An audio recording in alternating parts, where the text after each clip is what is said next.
Hey everybody, I am so excited to be on this JD Vance fundraiser. I'm sorry, wait. Oh, sorry, that in an hour. Sorry, I'm doing that in an hour. No, I am so happy that we are all here tonight because we have taken the first step to being involved in this campaign. We showed up. We found the website, we clicked on it at the right time, and most importantly, we made time for something bigger than ourselves. And over these next few weeks, we need to continue to show up. And I think it's easier to do that when we're actually fired up. We all know what we're fighting against, but tonight I want to focus on what and who we are fighting for. Because when we know what we're fighting for, we can speak to it. And that has the ability to move people. And that's what we have to do in this campaign. We need to make sure that everyone we know is voting, and we have to tell them who we are voting for. So let me tell you why I am fighting for Kamala. In short, I am voting for a fighter, someone who has been fighting for the little people since she was a little person. I mean, this is no joke. Did you know that when she was 13, the apartment building that she lived in wouldn't let kids play on the lawn? Now, most kids would just go inside and do something else, but not Kamala. She staged a protest and got the apartment complex to reverse its decision. All right, that's the drive. All right, that's the want to help people in need that have defined her entire career.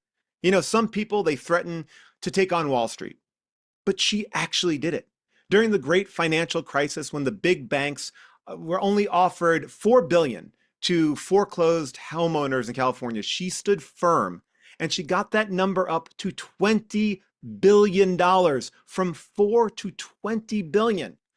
She stood up for mothers and veterans. She's passed bills to improve maternal health among racial and ethnic minority groups. She has fought for the middle class. She's introduced bills to give tax cuts to the middle and working class Americans, and was an early proponent of universal health care and forgiving student debt. Right? Kamala has led the fight for voting rights. She has been a staunch supporter of LGBTQ plus rights and has spoken out against discriminatory laws like Florida's Don't Say Gay bill. She's also been influential in securing a historic $65 billion investment to expand high-speed internet across the US, which created hundreds of jobs. She stood up to the gun lobby, passing the most comprehensive common sense gun prevention measures in decades, including stricter age limits, mental health services, and funding for community based violence intervention programs.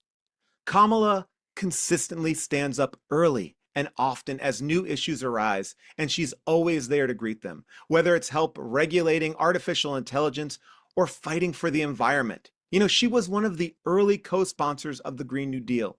And more recently, she just got a $3 billion pledge from the US to the Green Climate Fund.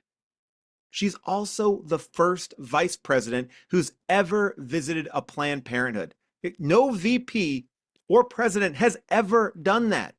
And she has been continually vocal in her trust for women to make decisions about their own bodies and not have the government tell them what to do. Time and time again, she has taken on tough issues, the ones that don't have an easy fix. But she has shown up, she has listened, and she has leaned in and continued to implement change, all while adjusting her tactics to achieve success as new information comes to light. She is the type of person that gives me something to fight for. And if the past is any indication of the future, this is the type of president America needs, who will fight and get historic reform. This will move us into the future. And that's why I am with Kamala. And I hope tonight inspires you to stay involved, to stay fired up, and keep telling her story and talking to each other about why people need to vote and who they are voting for. So mash that button. And I have to get ready for my speech about couches. Thank you so much.